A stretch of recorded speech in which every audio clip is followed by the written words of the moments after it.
Welcome everyone to the January 2021 uh, Urban Design Panel. Today we've got an exciting presentation on Earthquake Ready Burnside Bridge.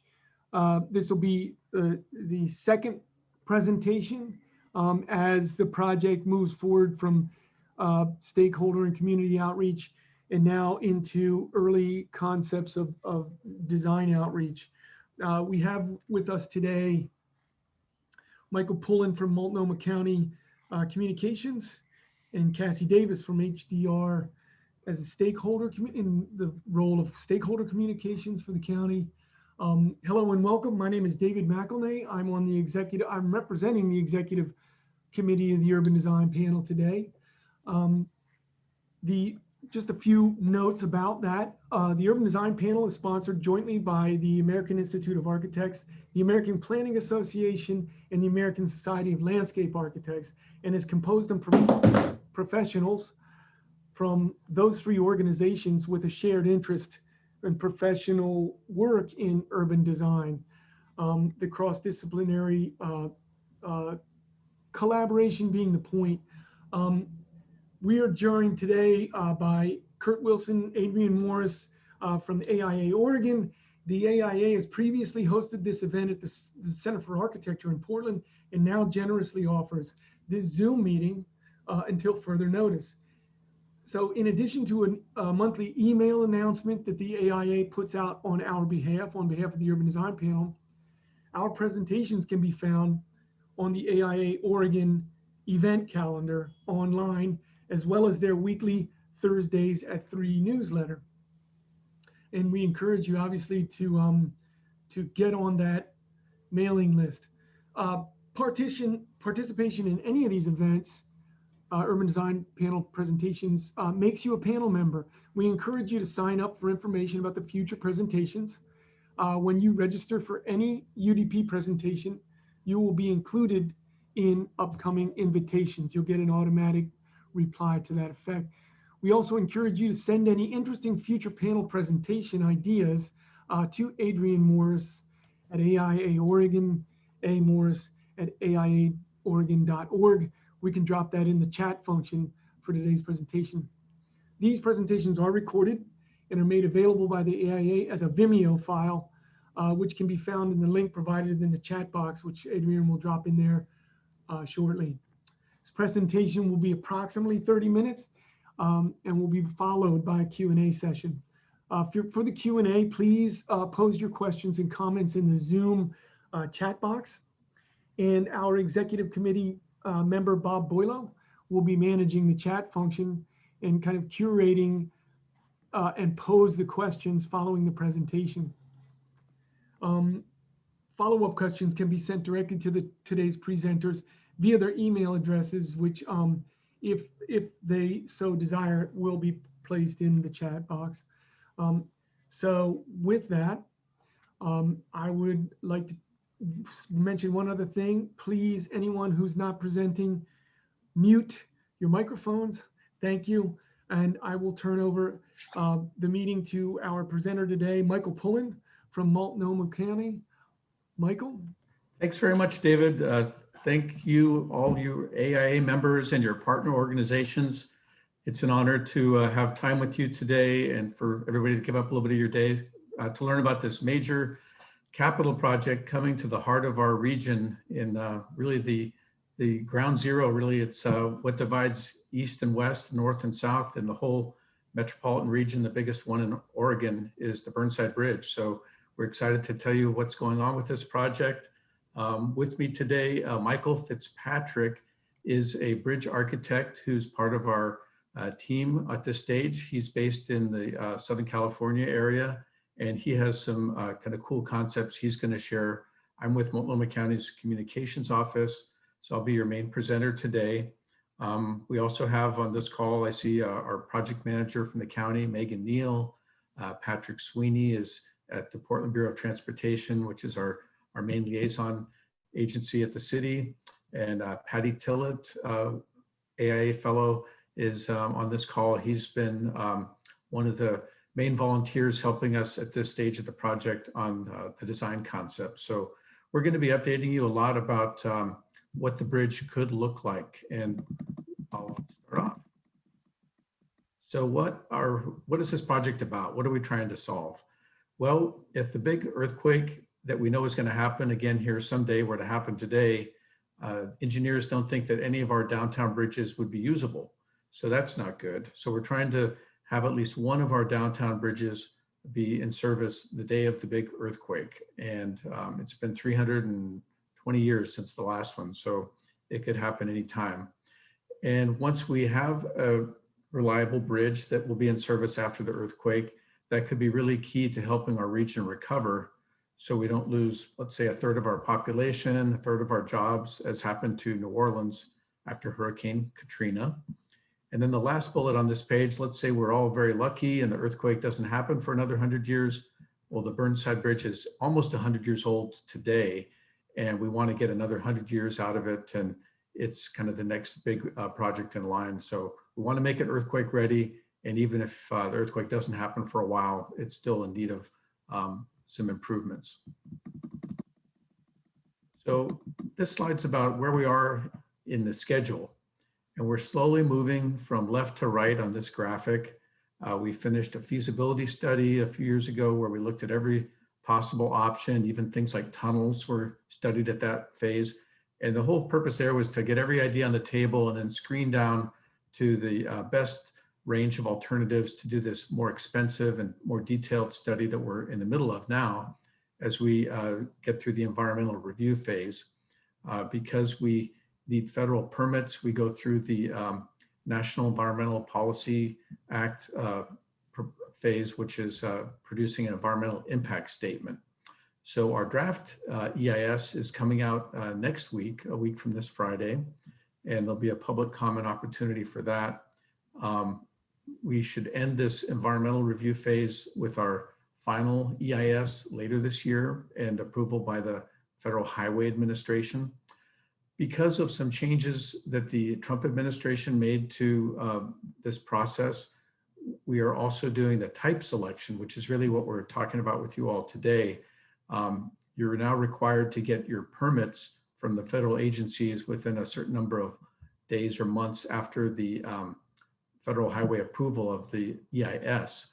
So in order to meet that schedule, we'll be choosing the bridge type this summer.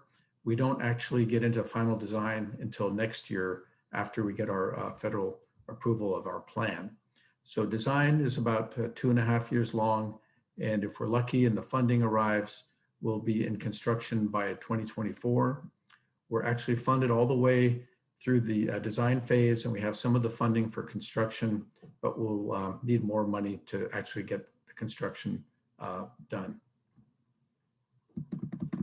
Looking to our friends in the federal government, and hopefully the Biden administration is going to have a big infrastructure bill that we can hopefully get a part of. This slide kind of zooms in on the schedule, looking at this year, last year, and next year. So in this green band, which is the environmental review phase, I mentioned a couple milestones, and they're shown here with the first star right around now, which is our draft environmental impact statement that gets published on January 29th. And then final EIS would be this fall. And we're hoping by the end of this year, we will have our federal approval, and then we can hire the design firm and the construction firm. We're actually going to do what's called the CMGC, construction manager, general contractor form of project delivery. So we're coming out this summer with those RFPs, and we'll be hoping to have those firms under contract by the end of this year so they can hit the ground running after we get our federal approval. On the lower line, the design line there, you see we're actually getting into the bridge type selection right now. This star number 1 is our range of bridge types, which we're going to share with you today. We've got a public input phase that kicks off this Friday about this range of bridge types. And then we're planning to narrow down to the final choice of one of those bridge types late spring, early summer this year. So what are the candidates for bridge type? A colleague who's on our team put this slide presentation together, and he wanted to remind you all that this is actually going to be the third Burnside Bridge. There was one that was built in the 1890s, and it's shown in this graphic. And in the 20s, it was replaced with the bridge we have today. But leading up to that, I know that there's some historians in this audience and folks that care about the history of our built environment. And the current Burnside Bridge kind of comes out of that civic beautiful phase in the 1920s. It's got this ornate towers where our bridge operators work in. And it was a reaction in part to Edward Bennett's 1912 City of Portland plan that called for sort of a grand Burnside Bridge. Condi McCullough, a famous bridge architect and engineer in the 20s who designed a lot of our beautiful bridges on the coast. He had a concept for the Burnside Bridge. In the end, it was maybe a little scaled back from some of the grander concepts, but it's still a fairly grand structure that's out there today. Number one, it's one of our widest bridges. It had 6 lanes of traffic when it opened. It's got 5 now because we added some space for the bike lanes. It's also one of the widest bascule bridges that has a solid deck. So it's always had a solid deck, unlike some of our other bridges like the Hawthorne and the Broadway that had, and even the Morrison that had open steel gratings on their decks. So, and just to remind you about our City of Bridges, this slide kind of sums up some of the other bridges. Now, we did consider a new Burnside Bridge that wouldn't have a movable span. And the Coast Guard told us if we did that, it would probably touch down around Powell's Books, because they told us it would need to be so high that even the Rose Fleet vessels that come here rarely, or a couple of large ocean-going cruise ships that have docked downtown in recent years, we'd need to make it tall enough for those vessels to pass. So because of that, the cost and the impracticality of having such a long bridge, we're going with a movable span. This graphic shows some of the maximum heights of the different drawbridges and fixed bridges in our downtown. So we know that the new Burnside Bridge is going to be a movable bridge, but we don't know which type of movable bridge yet. So we've got quite a collection, the Tillicum Crossing being our kind of newest bridge in the downtown area, south of downtown. This slide kind of is a good reminder about, okay, we're here it is 2021. We're talking about a new Burnside Bridge. How is the city of Portland going to grow in the next generation around this new bridge? This graphic comes from the Central City Plan for 2035. And you can see all those buildings that are in orange, those are kind of targeted for development. So you see a lot of growth in the Lloyd District, some growth in Old Town, and some in the Central City, and some at the East Bridgehead for the Burnside Bridge. So we know that development is coming, and we want to make sure we have a bridge that meets the needs of this kind of multimodal development and transit-heavy development that's coming in the future. So last year, just to bring us up to date, we chose a new long span movable bridge as our preferred alternative. So that is a very broad category. There's a number of ways, and by the way, the reason that this long span bridge was chosen is because it is the least cost and the most reliable for being sturdy in an earthquake. This is really due to the liquefiable soils that are especially broad on the east side of the river. It goes all the way from the river's edge to around 2nd Avenue, so around a 3-block stretch there, and a narrower band in Waterfront Park on the west side. So the long span was chosen, and with the help of an urban design and aesthetics work group that Patty Tillett and several other AIA folks, I believe, were serving on last fall and continue to serve on, and our community task force, we are down to this group of bridge types that we're going to get into today with you. So it could be a tied arch bridge like the Fremont. It could be a cable supported bridge like the Tillicum. It could even be a truss bridge, which would be similar to the Hawthorne or the Steel Bridge. This is probably maybe the least likely for a few reasons we can get into later, but our task force wanted to keep it in the running. And then we just have two different movable spans that are being evaluated, a bascule like the current Burnside Bridge, or a vertical lift movable bridge like the Hawthorne or Steel. This is a really important slide, I think, for a design audience to take in. Here you see a rendering of what a new long span bridge could look like. And there's a lot of arrows to different parts of the bridge. We're in a phase where just the red, the TS information, the type selection information is really what we decide this year. So what movable type of structure? What broad structure types for the approach spans on the west and east of that? About how big will those columns in the river be, and about where will they be? When it gets to things like exactly how tall it will be, exactly what the shape of the piers will be, the size and pattern of those cables, if it requires cables for a tied arch or a cable stayed bridge, those come in the final design phase. So we'll be coming back in 2022 to get your input on those things, which probably are of high interest to this audience, with things like the lighting, the railing, the material, the color. Those are decisions that aren't made until final design phase. So how do you crack this nut? Well, one way is to look at the bridge as three bridges in one. So I've been mentioning there's different options for the movable span in the center, as well as the approach spans. So the movable span is about 450 feet long currently.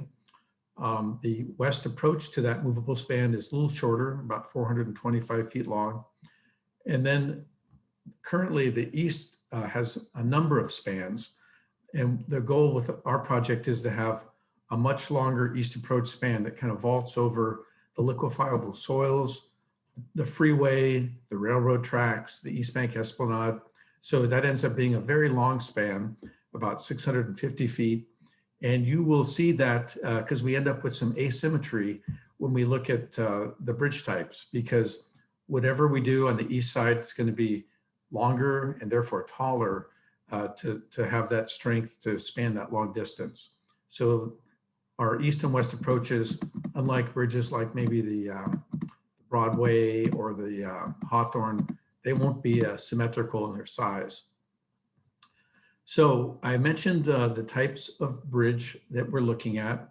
This slide shows some kind of modern examples of those. So I mentioned a truss bridge. Well, there still are modern truss bridges being built in Portland. They tend to be our older bridges. And cable stayed, there's, it could be cable stayed, as this one shows. There's even another type called an extra dosed bridge, which we don't have any of in Portland, but that's another version of a cable supported bridge. Moving. And then on the movable side, our newest movable bridge in Portland, I think, is the Morrison Bridge, which is 62 years old. But they're building movable bridges around the world today. This lift bridge on the left is in France. On the right is a bascule bridge, I believe is in Washington, D.C. I think that's the Woodrow Wilson Bridge.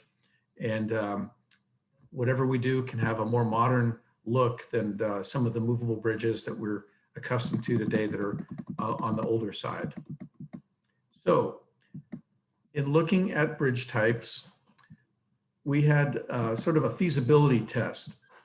And on this slide, you see movable bridges on the lift category, not this as opposed to bascule, that were considered feasible. I use the word feasible because with enough money, you could have a lot more options, but some of them are very impractical. We're not going to show you slides today of some of these impractical ones, but there are swing bridges, for example, is another way to have a movable bridge. And there's downsides to those that were considered maybe not fatal flaws, but just they had no advantage over the other ones that are either cheaper or faster to open or more reliable. So this one shows some of the feasible lift options, which, as you notice in the bottom there in Sacramento, you could actually have an arch on a lift bridge if you wanted to, but you don't have to. And then on the bascule side, up in Seattle, there's a new bridge called the South Park Bridge, which is a modern bascule bridge.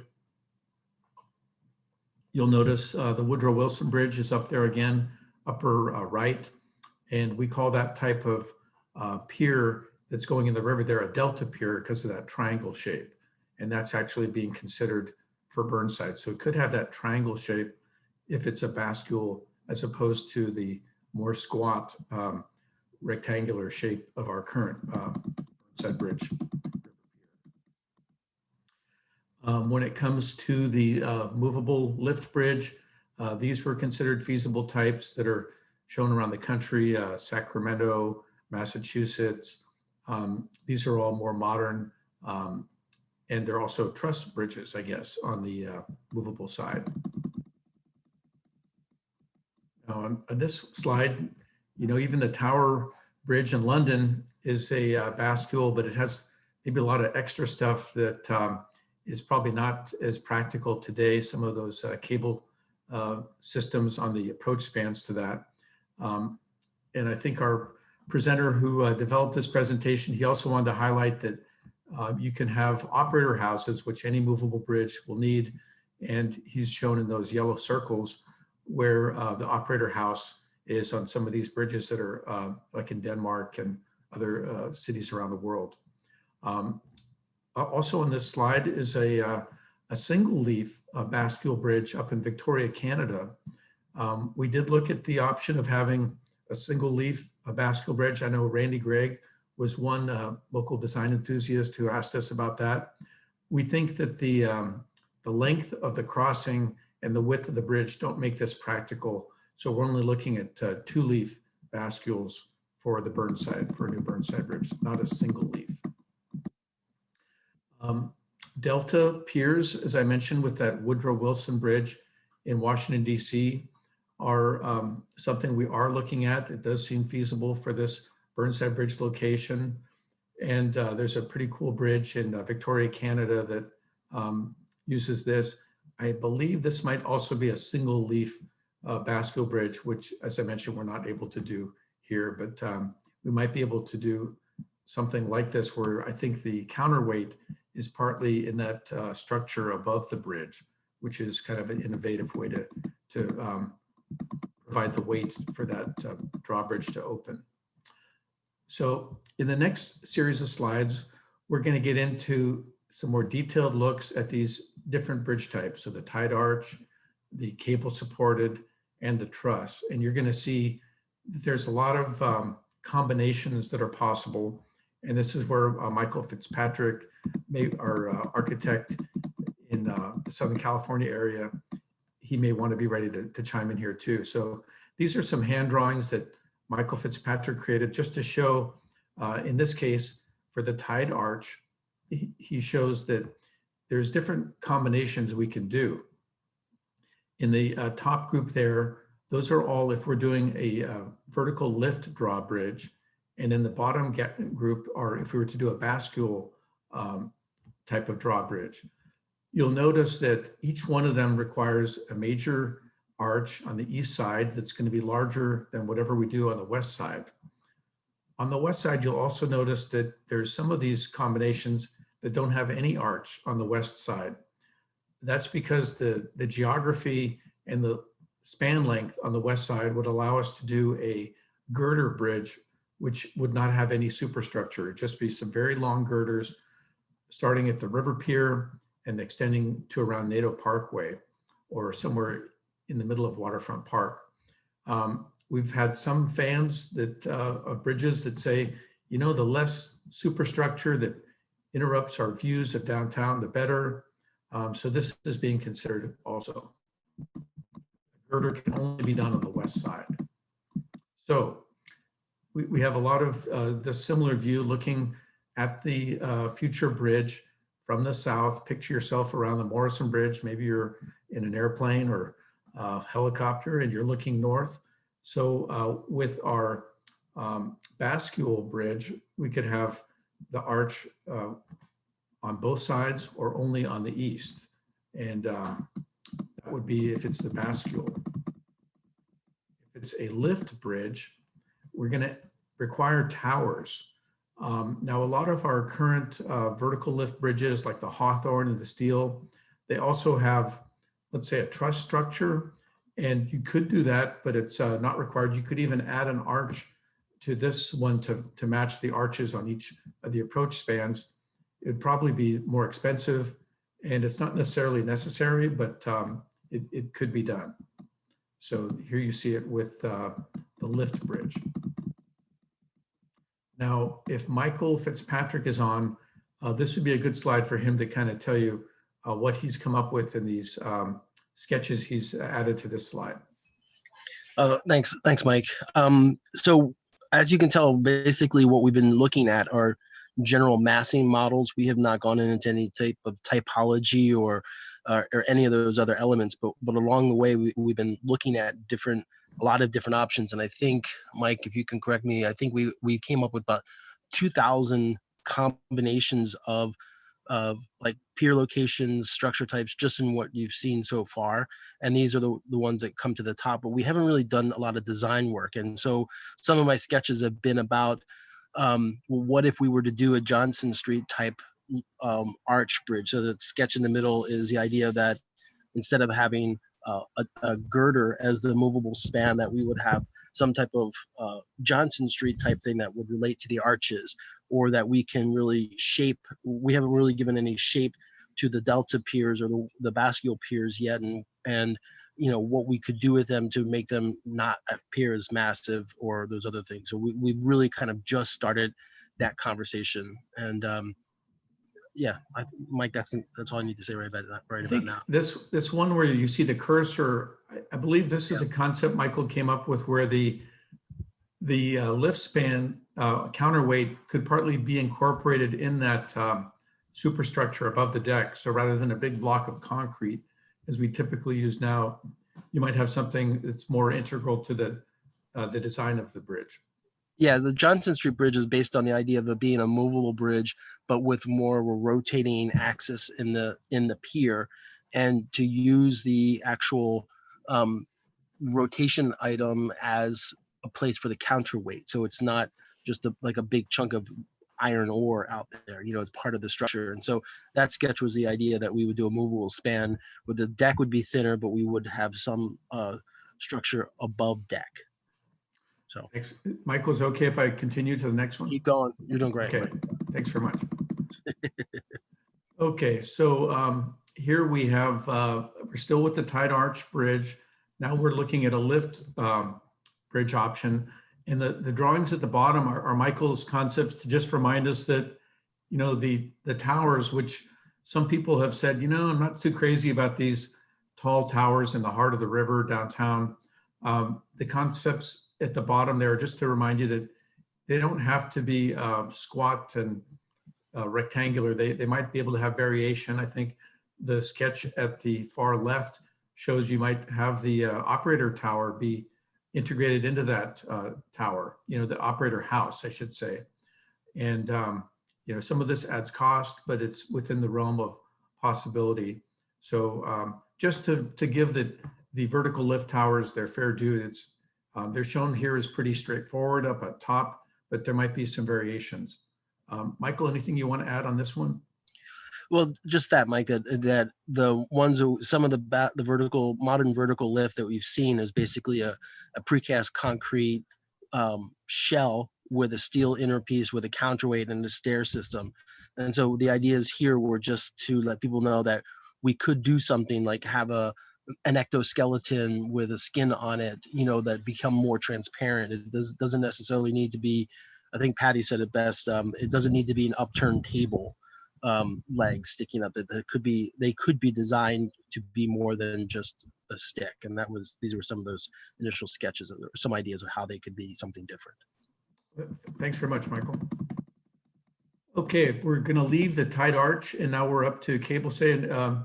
And David or Bob, if I need to speed up, just give me the signal. I can go a little faster if need be. Okay, thanks. So we have one beautiful cable stayed bridge in our downtown area with the Tillicum. The next slides are going to show you some of the options that this Burnside could be if it were cable supported. So again, Michael created a couple of drawings here to show the different combinations. With this one, these are all if it were to have a vertical lift drawbridge in the center. And you'll notice that there's different heights. As I mentioned earlier, an extra dose bridge, which we do not have one of in Portland, is basically a more squat version of a cable stayed bridge like the Tillicum crossing. In the connection with this, you get shorter towers because you have a thicker deck. So it tends to be very thick in the deck, kind of like the girder bridge is that we looked at earlier for the west approach. Might not work too well on the east side where you have the freeway clearances, but it is still in the running. And these are the combinations with the cable stayed up on top and the extra dose with that lower profile down below. So if it were to have a bascule drawbridge, bascule I understand is a little bit more expensive than the vertical lift bridge too. They have the bigger piers in the river. So in this sketch, we're looking at what it would look like if it was a bascule drawbridge with a cable supported bridge on the east approach, and then with or without, in this case, I believe it's a cable stayed bridge on the west approach. So you can picture it as having two or having one. This one you might think about the building heights in these neighborhoods on each side of the river. Obviously, a lot of tall buildings are sprouting up around the bridge at its east approach, whereas on the west side, the historic district has a building height. I know there have been some taller buildings planned in the central city plan, but currently that area around the bridge, I think it's a 75-foot building height around that area. And then if we were to have a vertical lift bridge with a cable stayed, you end up with not just the towers for the cable supported bridge, but you also have probably 4 towers for the movable span itself. So you can get a sense of what it would look like with a cable supported span at the west approach or with the girder option there. And then Michael has also come up with a few concepts. And Michael, these might have been covered in your earlier comments where you're showing how the drawbridge counterweight might be sort of integrated into some of the approach spans. Is that what's going on here? That's correct, Mike. Yeah, this is just the cable stayed version of those. Okay, yeah. So those counterweights might actually be integrated into the superstructure rather than just be a big block of concrete as they are currently on the current bridge. And here we have some of Michael's concepts with the extra dosed, which would be a little bit shorter in height. Michael, is there anything you wanted to say about these drawings? No, Mike, I think we want to leave time for question and answer, so that's okay. Okay, we'll hit those in the question and answer. Okay, finally the truss. And I shouldn't offer my opinion, but I think the truss is probably in last place. We've had a lot of people say, you know, with this bridge, the views from the bridge are as important as the views of the bridge. And a truss bridge, just by its nature, probably limits views the most because of the way the structure works. It has to have cross bracing above the traffic lanes. So it's going to always have a little more of a tunnel effect as you cross it. So truss examples for you. If you love trusses, there's even one at the top that has a truss on every single span, including the movable span. You could also have it if it's a lift bridge without any truss on that movable span. And then as with the others, you could have it on the west, or you could have the girder approach on the west. I should say, if you're fans of bridges that aren't too tall, this would be the lowest in height. So of everything on the east approach, this would be the lowest in height. And we have a slide coming up that kind of compares the heights of the different bridges. So here it is with the bascule option in the center. And you notice it's not nearly as tall as the arch or the cable supported on the east. It still is a bigger structure than the west span, though. And if we wanted to have a vertical lift drawbridge, you end up with the towers in the center, and you could have the girder or the truss on the west approach there. And here I think we get in a little bit into the heights. So this drawing kind of compares the truss option with the tied arch concept. So when it comes to the tied arch, the cross bracing that's shown there in those X's that connect the tops of the two arches, that's an option. You know, the Fremont Bridge has them, the Sauvie Island Bridge has them, but if you had sturdy enough arches, you could actually get away without having those cross braces. Another thing to point out in this drawing is that the cables that are on that arch between the deck and the top of the arch cord, those are only about 3 inches thick.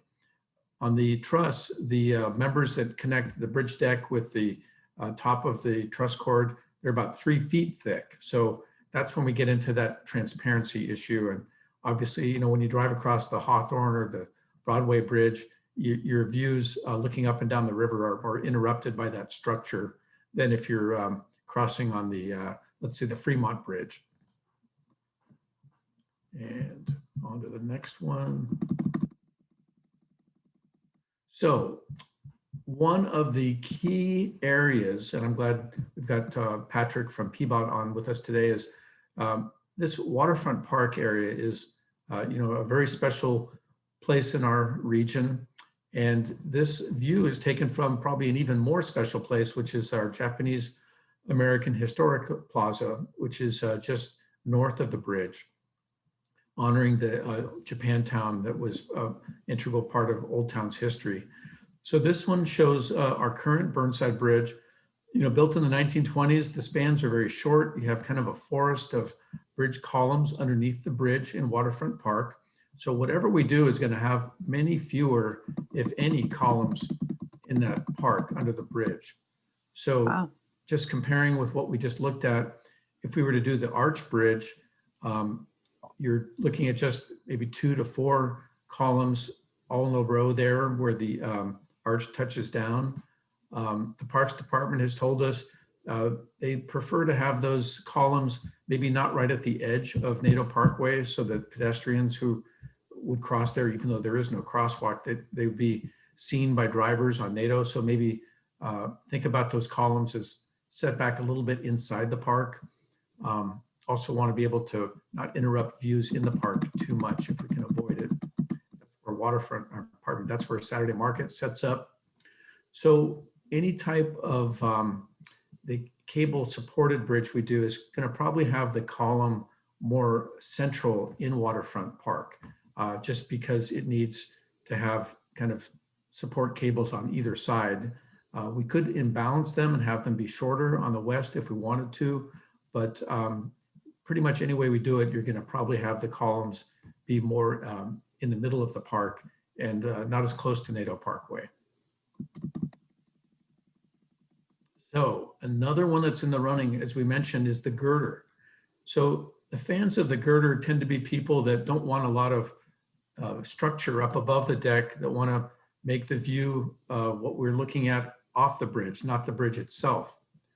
The trade-off for the girder is less height underneath the bridge, because the girder by its nature has to be thicker, and we'd lose about 6 to 8 feet of headroom underneath the bridge. And that's headroom that is used, you know, above Saturday Market and the events that happen in the park.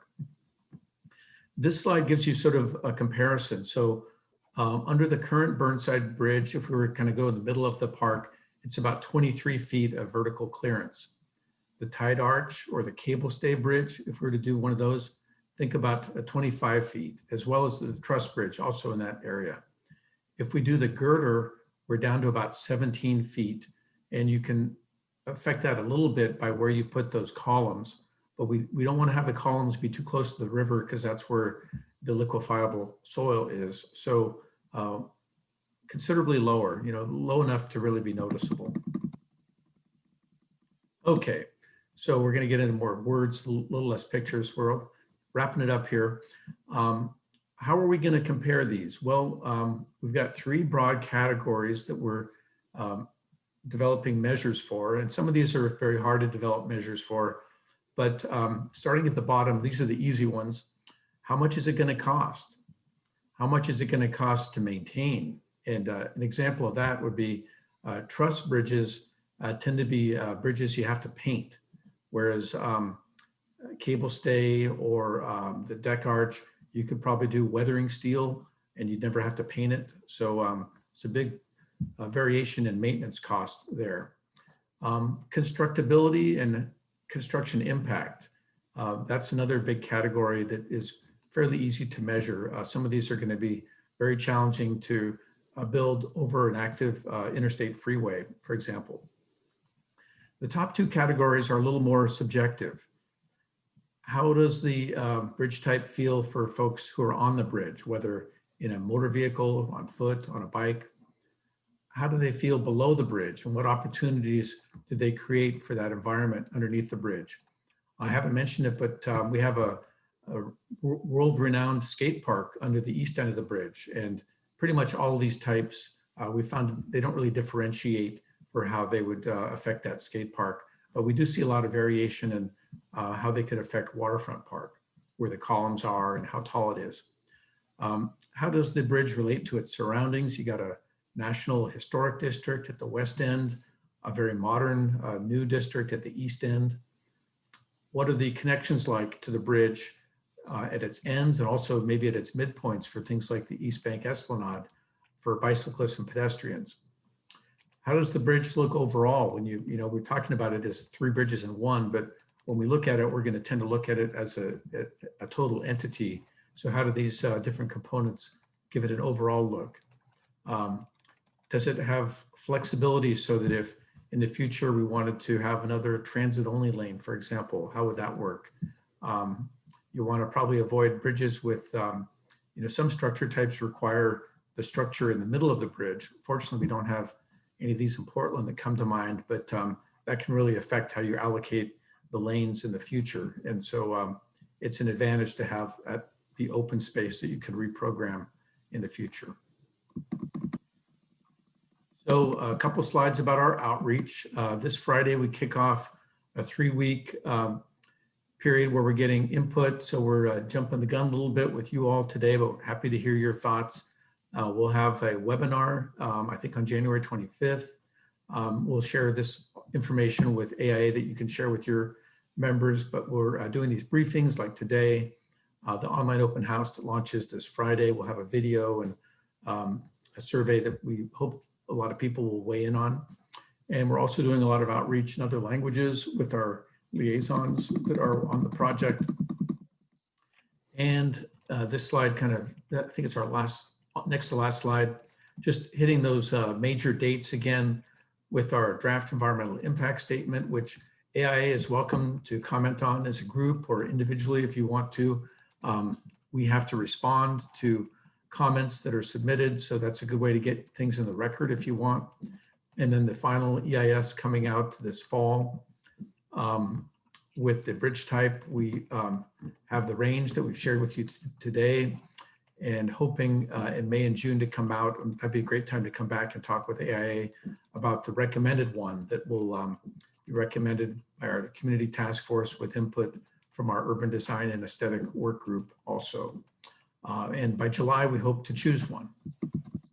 That is our last slide. Happy to take any questions now. Thank you, Mike. Thank you, Michael.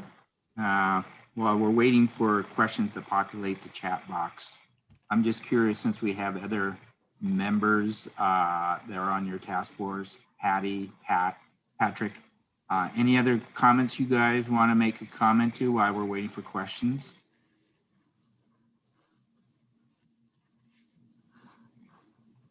You're going to have to unmute yourselves.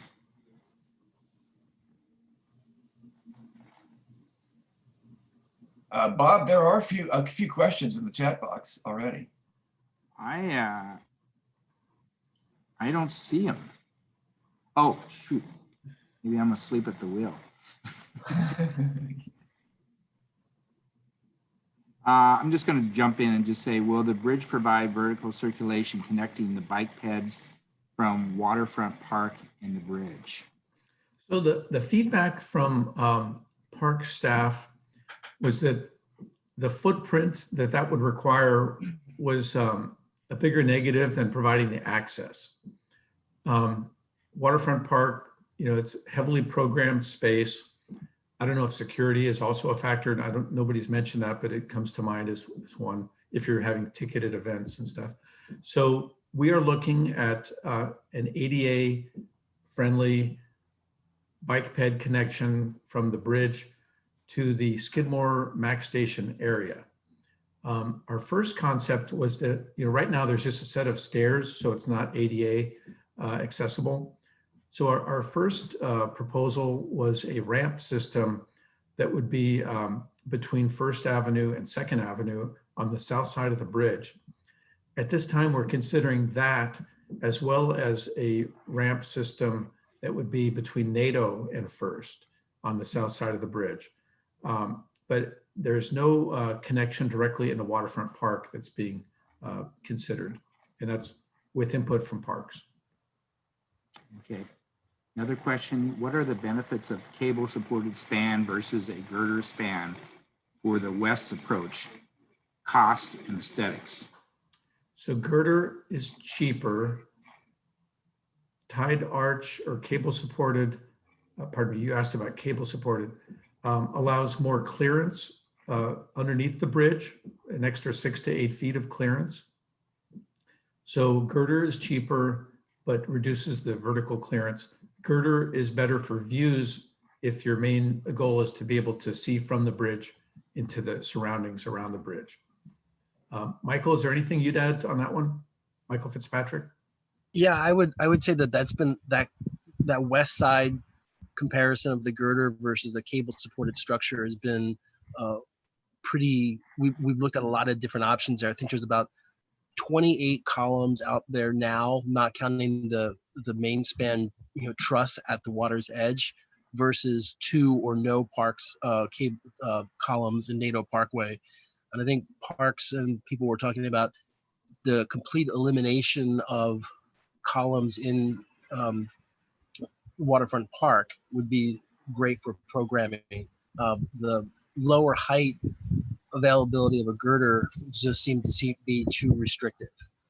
So that's really been the conversation. And Mike's right, the girder is cheaper, but it comes at a price premium for quality of space. Sorry, we're having Santa Ana winds here. That's what's going on in my background. I think you've answered this one. Will the bridge provide vertical circulation connecting bikes pads from Waterfront Park to the bridge? And no connection directly to Waterfront Park, but we are planning a ADA friendly connection to the Esplanade. Okay.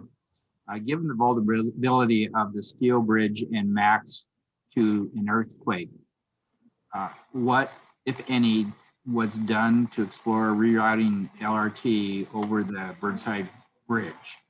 Having a Burnside able to stand after a quake is nice, but losing a major link to the transportation system seems short-sighted. Thanks, Bob. That's a great question. Whoever asked that question is Ethan. That's a very educated person speaking there. Ethan is thinking about practicality and cost, which is really important. Here we have 2 bridges that are really close together. But you have, if you think about all the light rail infrastructure that is focused on the steel bridge, And then you think about the Burnside Bridge, and if you were to run light rail over the Burnside Bridge, where would it go when it got off the bridge? And so TriMet was consulted on this. They said, thank you very much for thinking about us. They are moving forward with a tunnel study, and that tunnel would be in the general area where the steel bridge is for the reasons I just mentioned, because their whole network, except for the Tillicum crossing, is focused on that steel bridge. So, years from now, you'll be getting a TriMet briefing about a tunnel and what that will mean. I will add that, so there's no concept, no proposed plan for light rail to ever run on a future Burnside Bridge, but the city's streetcar plan does call for a future streetcar line. And of course, that wouldn't happen until after we replace the bridge. And when we design the bridge, we'll be designing it to accommodate streetcar, whether it's right when the bridge opens or years after it opens. Okay, another one from Ethan. Even though he's an educated person, he's a taxpayer, and I think he's a Multnomah County taxpayer. The question is, when it comes to paying for the bridges, why are Multnomah County residents on the hook while those in Clackamas and Washington and Clark counties get a free ride? These are regional facilities and shouldn't rest solely on the shoulders of Multnomah County residents. Oh, Ethan's asking the good questions. These are ones, if you were at a party, you could get people talking for an hour on that one. So, so tolls are the way to get users to pay. And if you just think about human nature, where do you have toll bridges? You have toll bridges where there's not another bridge that's nearby. So if you want to get from A to B, you're willing to pay, right? So the Bridge of the Gods, the Hood River Bridge, the Astoria Bridge when it was new. A downtown bridge, you would have to toll them all, or you would not have many users. And then the bond pay, the people that buy bonds, they know that too. So they wouldn't even give you the money if you were to say, we're just going to toll the Burnside. So tolling, those of you who know about other regions in the country, we're kind of fallen behind the times in most other metropolitan areas that have bridges or even just toll freeways. People have gotten used to paying for tolls. They're a great way to moderate behavior and get people to use things not during rush hour. You can moderate the price. Whenever that comes to our region, you might see tolls enter the conversation for the downtown bridges, but I think in the near future, you're just going to see toll structures considered for like the Columbia River bridges, because there's so few of them. You can get people to pay enough money to make the financing work out. So no one taking pictures of your license and billing you later if you cross the bridge. Now, I think you'd see the Morrison Bridge get a lot more crowded if we did this to the Burnside. How is the bridge design outreach working, coordinating with the master plan with BPS, PBOT, and Parks? BPS, yeah. So Patrick Sweeney, who's on our call, he's our one of our key liaisons to all the city bureaus. We have a technical advisory committee that's made up of those city bureaus you just mentioned. I'd say we have pretty strong involvement. The fact that it's a downtown bridge, I see us more in front of the design review committee and the Portland Historic Landmarks Committee. So the integration with the city bureaus and commissions, in my view, is even greater on this bridge project than on the Selwood Bridge project. We were kind of on the edge of the city. So it's really heavy integration. Okay.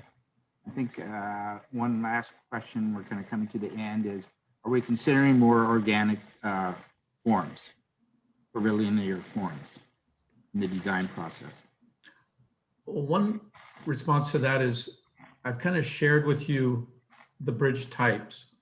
As Michael's drawings show, there's a lot of variation you can do with once you do choose a structure type. So the arch, for example, could have no cross bracing. The way you have those cables come down, the color of the, if their decision was made to have steel or concrete, there's a lot of forms are possible within this sort of palette of colors we're considering. Michael, do you want to respond at all to the question about organic forms? Yes, yes, there is a lot of ability to do that, and currently been looking at using. There's ability for the large cable supported structures. There's ability to create some really interesting spaces for both the drivers and the pedestrians, and also visual interest. And so, organic shapes are one way to make those even more dramatic. And so, we haven't gotten into the design, but yes, organic. I think it will be very easy to be part of the study, especially for the pedestrian spaces and those other elements. Hey, Mike, a question about the RFP for design in the third or fourth quarter of 2021. I believe it comes out around August and is due in the early fall. Is there anybody on the call, like is Megan Neal on, who could confirm that?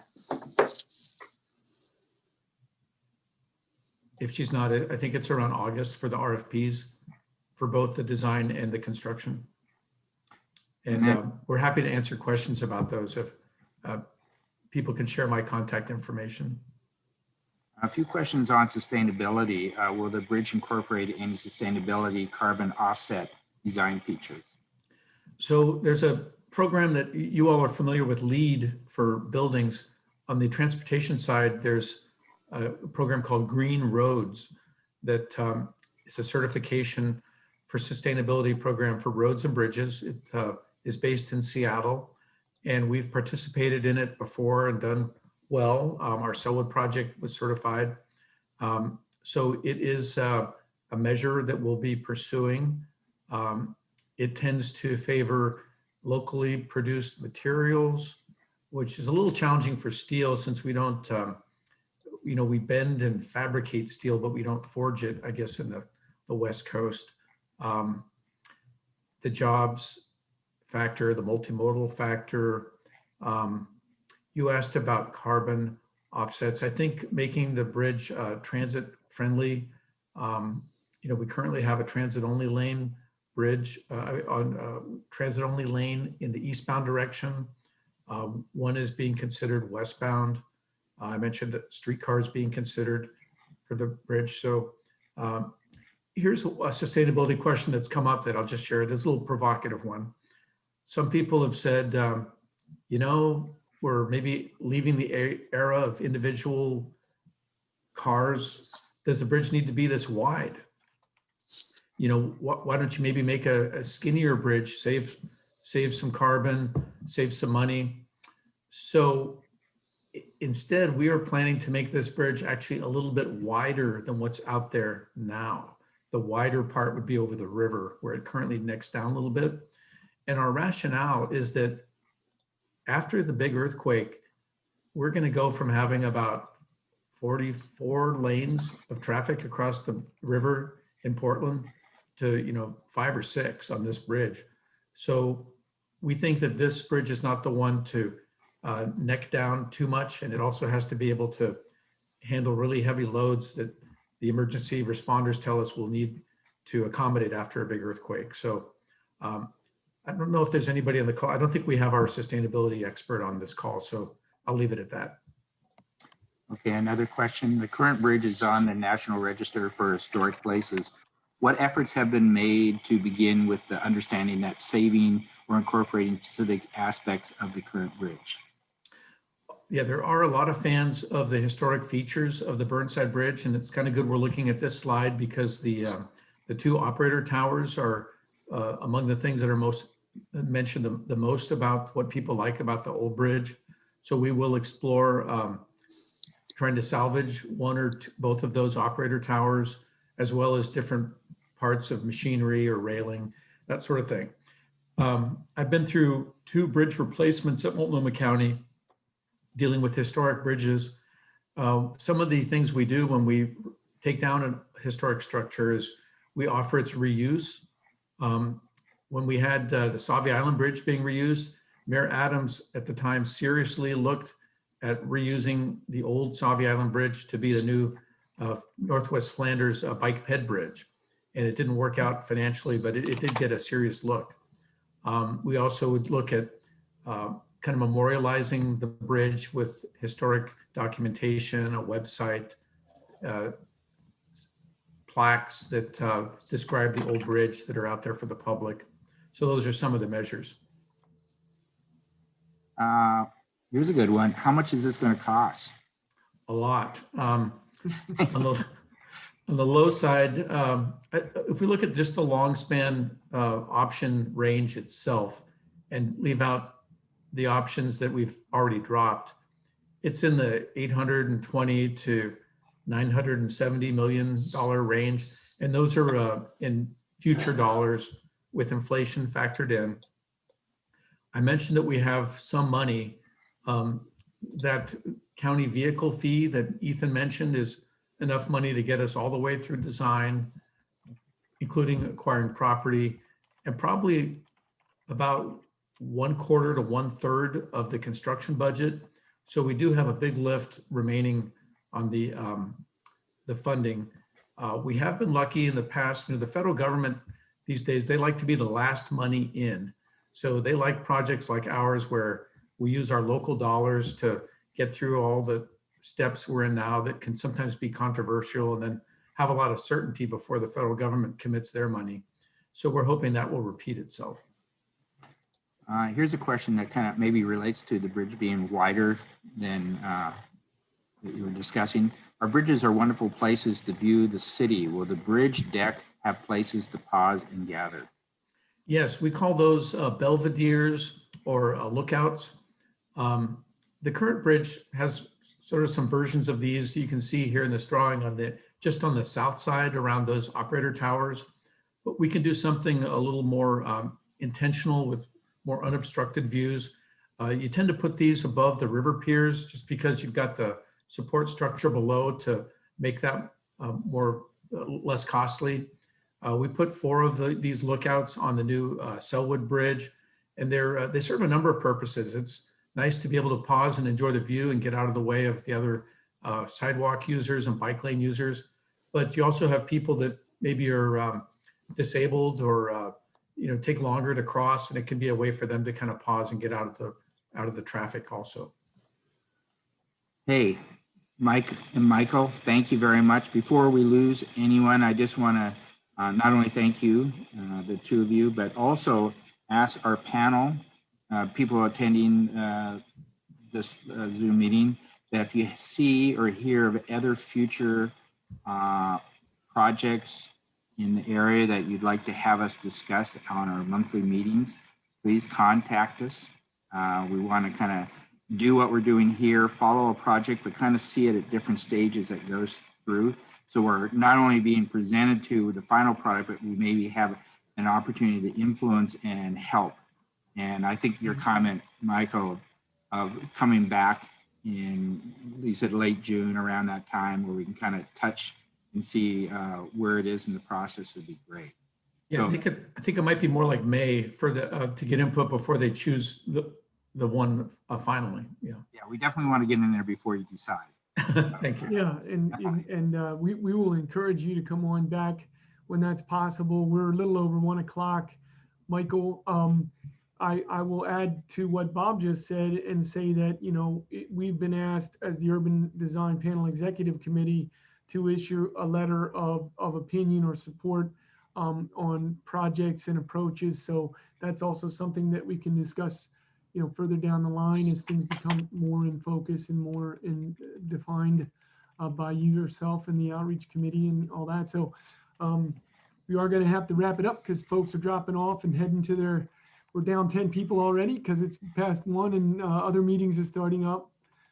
Thanks everyone so much for attending the Urban Design Panel January. We're working on new subjects for February and March, which will be announced before too long through the AIA conduits that I mentioned at the beginning of the presentation.